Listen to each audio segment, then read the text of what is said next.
Hello, this is Ruthie, and I want to talk to you today about why the Bible tells us we are not allowed idols, because the Bible tells us we're not allowed idols a lot. The Bible considers idols to be completely disgusting. So I'm going to talk to you today about why we are not allowed idols. The Bible says that idols can neither hear nor see nor speak, and that to pray to an idol that has no knowledge when we have the God of heaven and earth as our friend and we can pray to him is really ridiculous. So this leads to the question, why are we not allowed to pray to idols if it's just stupid? Well, in the first place, it is disloyal.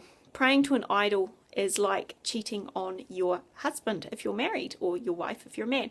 It's completely disgusting and it's not allowed. But the biggest problem of all with idol worship is that idols, they cause you to worship. And when a human makes the act of worship by its very nature cannot just go nowhere. If you're worshipping anything, a spiritual form will turn up to collect the worship. That's the truth. So if you have an idol in your house and you're bowing down to it, and most of us aren't, thank God, but let's say someone is, although the idol itself might be made of stone or wood and be able to hear nothing, see nothing, and say nothing, the fact that you are sending out worship to another address, if you like, it's like posting a letter. You haven't addressed your worship to the one true God, the maker of heaven and earth. That means something is going to turn up to collect your act of worship, meaning you can be bowing down to a little stone idol and a spirit is going to turn up to collect that worship, and suddenly you have this unclean spirit in your house.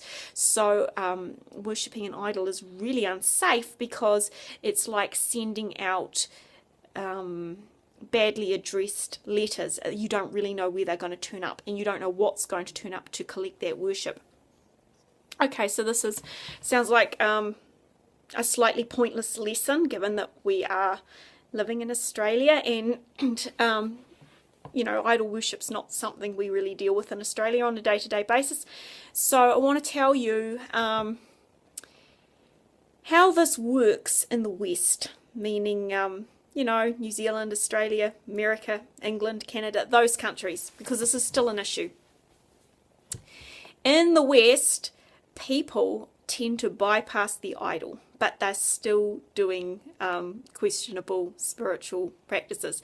Reading a horoscope, looking for information in the future that you get through the stars, that's not allowed.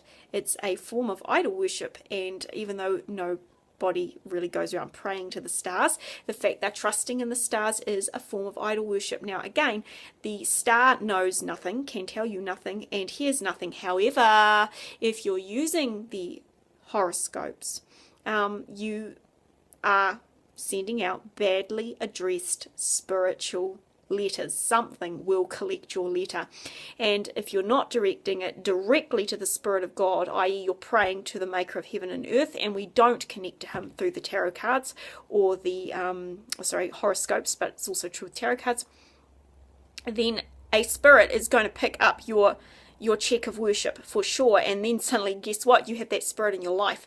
So and the same is true of Ouija boards. These are boards that people use to talk to spirits, or tarot cards for predicting the future, or palm reading. It's dangerous because it is it's a form of spiritual connection which is not aimed at God. God is the only spirit that is safe to connect with because he made us and he loves us and he's not going to hurt us. So when it says in the Bible, I am the Lord your God, he says that to us, and you shall have no gods besides me, what we can interpret that to mean in the West is that don't have any spiritual practices beside him. Most of you watching this video are not even going to think of putting an idol in your house and bowing down to it, because that's just not how we think in the West. However, we are not devoid of the temptation of using spiritual practices which still qualify as being disloyal to God. So Don't read palms. Don't use crystal balls. When you go to a fair and there's someone telling fortunes, don't go there. The truth is that the main reason we are forbidden from getting involved with idols or magic is that they work. There's a reality to these things, but they're not going to bring you to a place of freedom. They're not going to bring you to a place of power. They're not going to make you rich or happy. They may initially give you the things they're promising. There are powers that can initially fix your problem, but in the long run you're going to have much, much worse problems. You must rely on God and God alone. It says in the Bible that we must only have one God, and what we can interpret that to mean is only one source of spiritual connection. It is essential, if we are going to have God's power in our life, that we be completely loyal to Him. As I say, it's like being married. You have to be loyal to your spouse, and if you want God to look out for you, you must be loyal to Him. And the law against worshipping idols can really be translated in our society as don't use any spiritual power other than the power of God, because you're not allowed. And actually, considering He made everything, it's such a downgrade. Why would you want to do it? So stick to God, be loyal to God, keep praying, and I hope you get many, many miracles. Love you.